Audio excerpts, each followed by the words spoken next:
പെരുന്നാൾ എപ്പോഴും നമുക്കൊരു സ്പെഷ്യൽ തന്നെയായിരിക്കും അല്ലേ. ഫുഡ് ഐറ്റംസ് ഉണ്ടാക്കുക, പുതിയ ഡ്രസ്സ് ഇടുക എന്നൊക്കെ പറയുന്നത് എല്ലാവർക്കും അല്ലാ തൗഫീക്ക് നേരട്ടെ ആമീൻ.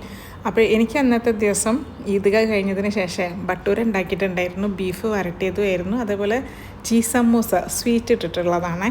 അതും കൂടെ അങ്ങനെ തയ്യാറാക്കിയിട്ടുണ്ടായിരുന്നു. നമുക്ക് നേരത്തെയാണ് നിസ്കാരം, പക്ഷേ നിസ്കാരം കഴിഞ്ഞ് കഴിഞ്ഞാൽ ഒരു പ്രത്യേക വിശപ്പാണ്. അപ്പോൾ എന്നെ ഫുഡൊക്കെ കഴിച്ചു. പിന്നെ ഉച്ചക്കത്തേക്കുള്ള ഫുഡൊക്കെ അങ്ങനെ ആക്കിയിട്ടുണ്ടായിരുന്നേ. എനിക്ക് ഗസ്റ്റ് ഉണ്ടായിരുന്നു, സിസ്റ്ററും ഹസ്ബൻഡൊക്കെ വരുന്നുണ്ടായിരുന്നു, എൻ്റെ ബ്രദേഴ്സൊക്കെ വരുന്നുണ്ടായിരുന്നു. അപ്പോൾ ഞാൻ ബട്ടൂര, പിന്നെ ചിക്കൻ പൊരിച്ച്, ബീഫ് പൊരിച്ച്, അങ്ങനെ കുറേ ഐറ്റംസ് ഉണ്ടാക്കിയിട്ടുണ്ടായിരുന്നു. സ്വീറ്റ്സും അതേപോലെ നമ്മുടെ പായസവും അതേപോലെ ബ്രെഡിൻ്റെ കുനാഫ ഉണ്ടല്ലോ, അതൊക്കെ ഉണ്ടാക്കിയിട്ടുണ്ടായിരുന്നു. ഇതിൻ്റെയൊക്കെ റെസിപ്പി ഞാൻ ഇട്ടതാണ്. കാണാത്തവരുണ്ടെങ്കിലും പോയിട്ട് കണ്ടു നോക്കി നോക്കൂ. വൈകുന്നേരം എല്ലാവരും പോയി കഴിഞ്ഞതിന് ശേഷം ഞാനൊക്കെ അങ്ങനെ പുറത്തോട്ടൊക്കെ ഇറങ്ങി മക്കളെ ഫ്രണ്ട്സുകളുടെ കൂടെ അങ്ങനെ ഉണ്ടായിരുന്നു. താഴെ തന്നെ ഇവിടെയൊക്കെ കറങ്ങുകയാണ്. അപ്പോൾ നമ്മൾ നേരെ ചായക്കട ഉണ്ടായിരുന്നു നമ്മുടെ അൽത്തൗൺ ഭാഗത്ത്.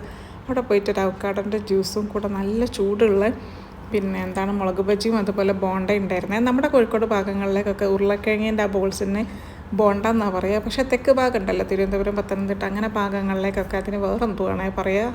തെക്ക് ഭാഗത്തേക്കുള്ള ആൾക്കാർ കാണുന്നുണ്ടെങ്കിൽ ഒന്ന് മെൻഷൻ ചെയ്തോളൂ കേട്ടോ, നിങ്ങളുടെ ഭാഗത്തേക്ക് എന്താണ് ഇതിന് പറയാമെന്നുള്ളത്. അപ്പോൾ സൂപ്പറായിട്ടുള്ള മുളക് ബജിയും ബോണ്ടയായിരുന്നു. അതെല്ലാം കഴിച്ച് ഒന്ന് കറങ്ങി പിടിച്ച് മക്കളെയും കൂട്ടിയിട്ട് നേരെ പിന്നെ മന്തി കഴിക്കാൻ പോയി. ഈ മന്തി നല്ല സ്പെഷ്യലായിട്ടുള്ള മന്തിയാണ്. സാധാരണ നമ്മൾ കഴിക്കുന്നത് പോലെയല്ല, ഒരു കാരമൽ ഫ്ലേവറാണ്. ഉരുളക്കിഴങ്ങും ക്യാരറ്റും എല്ലാം കൂടെ മിക്സ് ആക്കിയതുമാണ്. സൂപ്പർ ഫ്ലേവറാണ് കേട്ടോ. മധുരം എരിവും കൂടെ ഇഷ്ടപ്പെടുന്ന ആൾക്കാർക്ക് ഇഷ്ടപ്പെടുന്ന ഒരു സ്പെഷ്യൽ മന്തി തന്നെയാണത്.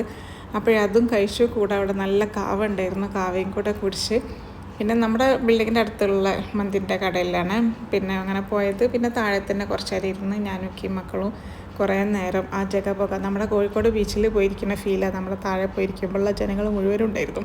അതിങ്ങനെ കണ്ടിരിക്കാൻ ഭയങ്കര രസമാണ്. തിരിച്ച് വീട്ടിൽ വന്നൊരു കേക്കും കഴിച്ച് ബൈ ബൈ.